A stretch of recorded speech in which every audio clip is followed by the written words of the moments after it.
C'est l'histoire de la vie d'une femme avec le pseudonyme Asma, de la province de Bal en Afghanistan, dont l'enfance a été vendue sans qu'elle voie un jour heureux.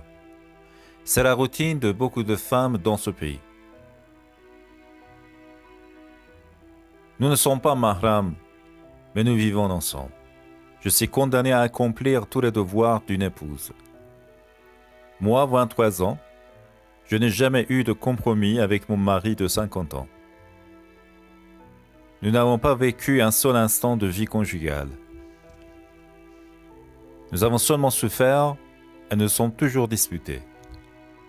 Cette dispute a poussé mon mari à me divorcer après 5 ans de vie sous le même toit. Maintenant que 10 ans se sont écoulés, depuis ce jour fatidique, nous avons 2 enfants. Je suis reconnaissante à Dieu pour ses beaux dons et c'est pour l'amour de ces 2 enfants que je respire encore.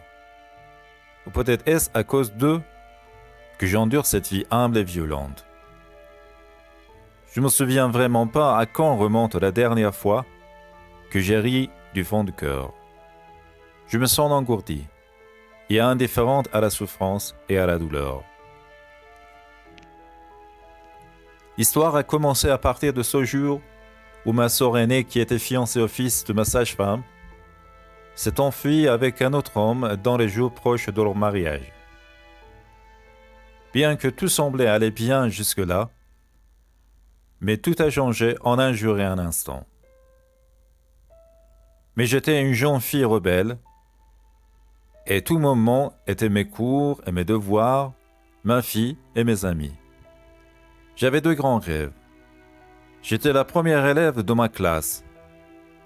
Je voulais devenir médecin et être quelqu'un pour moi, ma famille et ma communauté. Comme toute autre femme ambitieuse, je dois prendre soin de mes propres dépenses et vivre ma vie selon ma propre volonté. Mais peut-être que je faisais des châteaux en Espagne, ou que c'était le destin que ma vie se déroule différemment.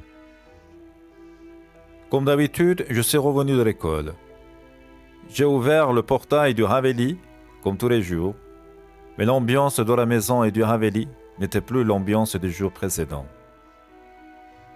Un silence lourd régnait dans toute la maison. J'ai trouvé mes parents toujours en colère et tristes. Ce jour-là était le jour où ma sœur Nubile s'était enfuie avec quelqu'un d'autre, et la famille de ma mère faisait encore du tapage avec la colère et la rage. Ils voulaient que nous leur livrions leur mariée. Sinon, nous devions leur rendre tout ce qu'ils avaient dépensé à ma sœur pendant 1 an et demi. Je m'inquiétais et pourtant, je ne comprenais pas exactement la situation. Ma sœur me manquait à chaque instant. Je voulais voir et comprendre comment elle allait et comment elle se sentait. Mais parfois, je devenais indifférent à tout en raison de mon âge.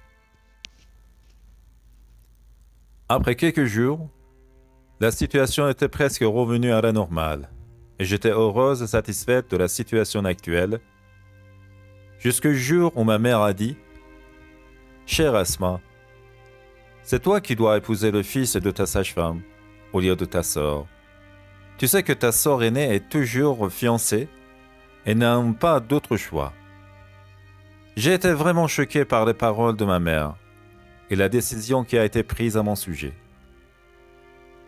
J'ai fait tout mon possible et à plusieurs reprises, j'ai crié, présenté des excuses, passé des jours et des nuits à pleurer pour les faire renoncer. Mais personne ne m'a écouté et ne m'a soutenu.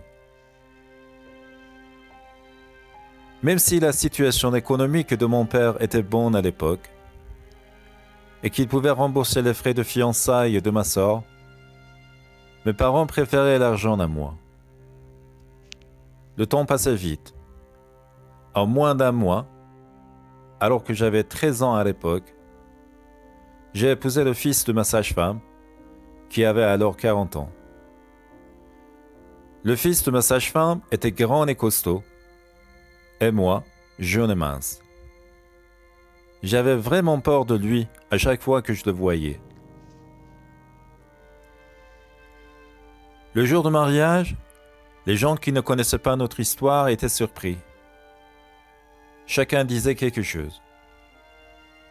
Que la mariée était grande et grosse, maintenant elle a l'air petite et mince, etc.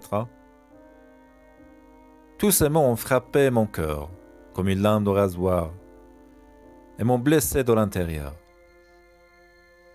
Après la fête du mariage, je suis allé chez mon mari. Mais une querelle avait recommencé. J'ai été torturé chaque nuit parce que je ne me soumettais pas à la volonté de mon mari. Mais personne ne me soutenait, ni mes parents, ni la famille de mon mari. 6 mois se sont écoulés depuis notre mariage. Finalement, une nuit, mon mari m'a attaché les mains et les pieds et a eu des relations sexuelles avec moi de force. Je ne pourrai jamais oublier cette foutue nuit. Après cette nuit, je me suis détesté. J'ai essayé de me suicider plusieurs fois, mais même la mort m'a échappé. J'ai souffert seul, brûlé et réduit en cendres, sans avoir commis aucun péché. J'ai traversé une période difficile, si difficile que peut-être personne ne peut comprendre la profondeur de mes douleurs et de mes souffrances. Je n'ai pas de mots pour exprimer la profondeur des douleurs et des épreuves que j'ai endurées. Nos conflits se renforçaient. Nos conflits se renforçaient chaque jour et j'avais peur de sa présence. À mon avis, mon mari était un monstre terrible qui ne faisait que me torturer et m'adresser des paroles insultantes. La vie a continué avec son amertume et sa misère. Et un jour, nous avons eu un fils. Le sentiment d'être mère m'a un peu encouragé, mais nos disputes ont continué. Nous avons passé 5 ans comme ça, jusqu'au jour où mon mari m'a divorcé.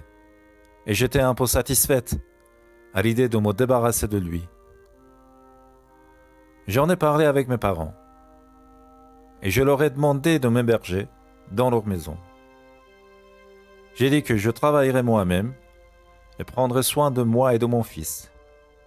Mais mes parents, comme toujours, ont ignoré mes paroles et m'ont chassé de la maison avec des malédictions et de mauvaises prières.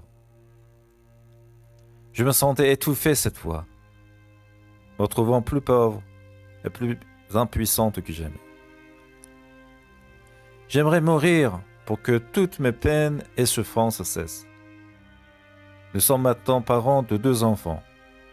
Mon deuxième enfant est né après le divorce. Cette chienne de vie continue toujours avec les mêmes difficultés. Je me suis appuyé sur quelqu'un avec qui je n'ai aucun lien affectif. Et nous ne sommes même pas mahram du point de vue de la charia. Ma part de vie et celle de mes enfants est une pièce étroite et sombre, dans la solitude, et une bûchette de pain qui nous maintient en vie. Cependant, ma sœur a une vie idéale et agréable. Puisqu'elle peut aider mes parents financièrement, elle a toujours de bonnes relations avec eux. Mais je brûle en cendres pour un crime que je n'ai pas commis.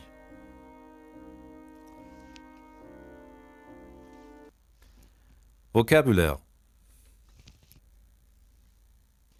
Pseudonyme, phonome. Routine, une chose banale ou habituelle. Épouse, femme d'un mari. Compromis, une bonne entente entre 2 personnes. Vie conjugale, vie commune d'un couple. Pousser à faire, inciter à faire quelque chose. Divorcer, se séparer de son conjoint par un divorce. S'écouler, passer progressivement. Fatidique, fatal, forcé, destiné. Être reconnaissant à, un remercier. Don, cadeau. Endurer, supporter. humble, humiliant, de très mauvaise qualité. Du fond du cœur, sincèrement, profondément.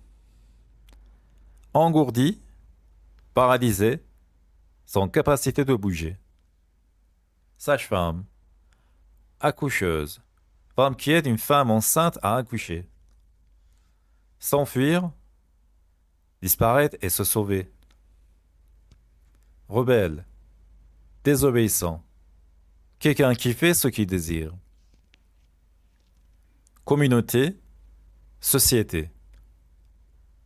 Prends soin d'eux, protéger. Faire des châteaux en Espagne.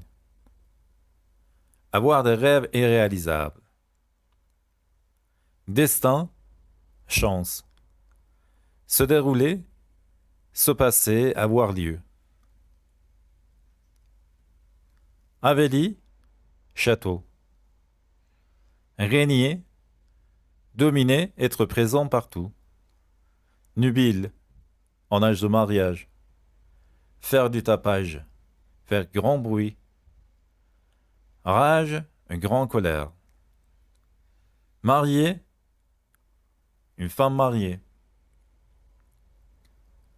Revenir à la normale, devenir normal à nouveau. Épouser, se marier avec. En plusieurs reprises, plusieurs fois. Renoncer, arrêter de faire quelque chose. Soutenir, protéger et défendre. Rembourser, rendre l'argent. Frais de fiançailles, argent dépensé pour les fiançailles. Costaud, fort et musclé. Lame de rasoir, lame pour se couper la barbe. Querelle, conflit, dispute. Torturé, causer une souffrance morale ou physique. Foutu, fichu, très mauvais. Se suicider, se tuer volontairement. La mort m'a échappé, j'en suis pas mort. Être réduit en cendres, être détruit. Commettre, faire un acte abominable ou illégal. Péché, une faute contre la loi divine. Traverser une période difficile. Vivre des moments durs. Conflit, dispute. Monstre, un homme cruel qui fait peur. Se débarrasser d'eux. Se sauver d'une chose ou d'une personne pour toujours. Héberger, permettre à utiliser son domicile. Ignorer, ne pas faire attention intentionnellement. Chasser, faire sortir d'un lieu. Malédiction, souhaiter un malheur à une personne. Étouffer, quelqu'un qui ne peut plus respirer.